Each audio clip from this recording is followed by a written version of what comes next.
So I've been kicking the can down the road to talk about this. I should have spoken about it earlier this year around February, but now I'm making myself organize my thoughts to record this video before the year is up.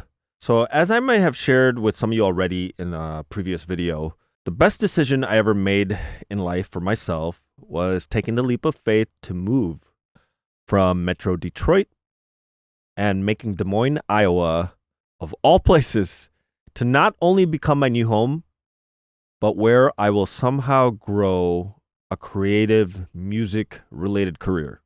To this day, saying that sentence still sounds like a crazy idea, but somehow I can't deny that I seem to have managed well. Now, I'm not sure if I ever shared this before when I talked about moving here, but I literally had only $200 cash in my pocket. I know, a little cliche, but that's literally all I had. And my entire life was inside a giant van when I made the cross to several states to my new home. Whatever accomplishments I made since then, I honestly believe it had little to do with my talents and everything to do with the simple act of starting new and having a supportive community.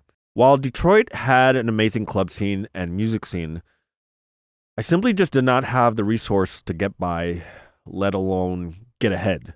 I know some folks claim their accomplishments were done all by themselves, where no one else believed in them. My story is far from that. In fact, what really helped me along was being around people that believed in me, even when I didn't believe in myself. And honestly, it wasn't just the wonderful friends that I made in Des Moines, but friends I made in cities and other states all around Des Moines, from Omaha, Nebraska, to Sioux Falls, South Dakota, to Minneapolis, Minnesota. Everything where I am now is thanks to folks who continued to believe in me in places I would perform at, like those cities. 10 years ago today, which was 5 years after I moved to Des Moines, I had the great honor of being awarded the best DJ of Des Moines in the City View magazine annual poll. In fact, the award is right here. So I remember my thoughts at the time. If this was the last thing notable that I accomplished in my music career, I would be content and satisfied. Because for me, it wasn't a symbol of, me being great or anything, but how awesome the people are over here and all around me. It's not that I won, it's that the folks that believe in me won, and I get to share that with them. Now, I'm not saying that the secret to life is everyone move to Des Moines. No, that's not it. Maybe for some of you, but not all. Sometimes it's simply finding your people, your tribe, your support, not just your fans. People who will stand by you and watch your back and make sure you don't have to go back to where you came from. I was able to find my footing here thanks to them. In fact, it was here where I discovered the importance of mental health. My neurodivergence is no secret to anyone on my channel. I talk about it pretty openly. Here, I got my finances in order. I met my wife and my best friend here. By the way, she'll tell you the story. The day she met me, all I had in my room was 2 laptops, a futon, and a pile of laundry, and that pretty much summed up everything I had. And that was 11 years ago. So 10 years ago since I won this award, while I was content with the accomplishment, part of me decided not to stop, to keep going. To summarize some milestones in my life, 2015, I had an official remix I produced. That was part of a release that charted #1 on the club charts on Billboard. It was my version of Run on Love by Lucas Nord featuring Tove Lo. 2016, a good friend of mine placed me in a globally touring custom car show known as Hot Import Nights. While many of you only know of the performing part as the touring DJ, I was actually doing all the graphic design for the marketing assets and filming and conducting interviews with car owners. Bet you guys didn't know about these videos I'm on Valvoline's channel. What's up, everybody? My name is Priyon Joni, and we're here in Honolulu, Hawaii at the Blaisdell Event Center for Hot Import Nights. The car show led to a sponsorship from a DJ gear company in the beginning of 2018 to host a multi-city DJ battle. I'll give you a guess who it was. Now, in 2018, something terrible happened. I experienced my first burglary at our condo. 4 speakers and 2 classic CDJ 700Ss were stolen. For you folks outside the US, the 700S is also known as the CDJ 500S. Luckily, I had renter's insurance and I decided to purchase a new pair of speakers, the 15-inch Express series, with the insurance money. And I purchased them from our sponsor at the car show, Pioneer DJ. The review video I made and published on the speakers led to being asked to become an official demonstrator for the company later that year, where DJ Expo was my first show to demo products at. And the craziest part about the story of me becoming a product demonstrator is at the time, all I owned for DJ gear was two entry-level DJ controllers, the DJI SB2 and DJI SB3. I didn't even own any professional DJ gear. But if you look back on my YouTube channel, all the videos were just SB2 and SB3 only.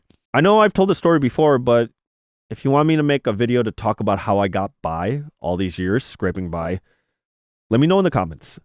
Now, after I became a demonstrator in 2019, I competed and won the Red Bull 3 Style Live Remix competition and went to Berlin to produce music at Red Bull Studios with SK83, who hosted the battle.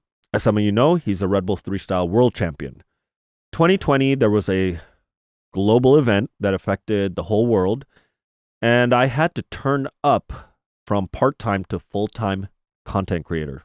So fast forward to today, not only am I running my main channel here, as well as a second YouTube channel, Lightsaber Culture, but I'm now also creating content regularly for the company I am a demonstrator for, now known as Alpha Theta. And I'll be honest, this is a little uncomfortable for me to all share all these accomplishments because I don't really feel comfortable tooting my own horn. I share this because once again, none of this would have happened or would have been possible without the support and belief from the amazing community of people I have the privilege to have gotten to know by making Des Moines my home 15 years ago. I found my tribe because when others wanted me to be realistic about my path in life, there were folks I found that told me I deserved better. And I don't think I've ever verbalized what motivated me to start my YouTube channel. And I actually started it back in 2009. When I started out my mix artistry, some can call it DJing and music production, I can find resources about DJ technique and resources about how to run a mobile DJ business. But back in those days, almost no resource that I could get a hold of helped me to get ahead in the nightlife or as a music producer. There's actually much better resources today now that YouTube is mature. While nerding out with DJ gear demonstrations might be what my channel is known for, the core motivation behind it all is, what would I tell myself from 10, 15, 20 years ago that I know now that would help me as a young, struggling artist back then? So for this last part, here's a few things I wish I could have told myself from that time, knowing what I know today. Number one, only follow the advice from those who have the results you're looking for. Number two, some luck is going to happen, but every time it happens, it simply comes down to opportunity meets preparation. Don't stop nerding out on the gear. You might come across times where it feels useless, but it's going to pay off later. Number three, keep thinking outside the box because those who tell you to stay out of their lane will one day be attempting to follow your path. Number four, always be on the lookout for amazing people in little cities and sometimes big cities too. Fans and supporters can only take you so far, but great friendships will make you fly. Even as an introvert, it's important to build relationships. Number five, it was never about the money for you. Continue that path. Your most unhappy moments are when someone convinces you to make a compromise in the name of acquiring wealth. It's not what motivates you, so don't bother. Number six, it's entirely possible to build a career from what you love. Number seven, don't close the door behind you. Build bridges, not walls. Be the type of person that people were for you that helped you along. Be a soldier for helping others, even outside of your career or industry. Number eight, keep being the geek that you are. It's not just an asset, but actually a necessity for your success. And it'll remind others just like you of what's amazing within them. Also, it's too much energy to play a character, so don't bother. Number nine, everything will be okay. In fact, every stumble you make is only temporary, but every stride is a step up. Don't stay down. Well, hopefully this reflection video helps somebody out there, and if not, at least Thanks for listening. Hope you guys have a great holiday season. We'll see you in the next video, and may the force be with you.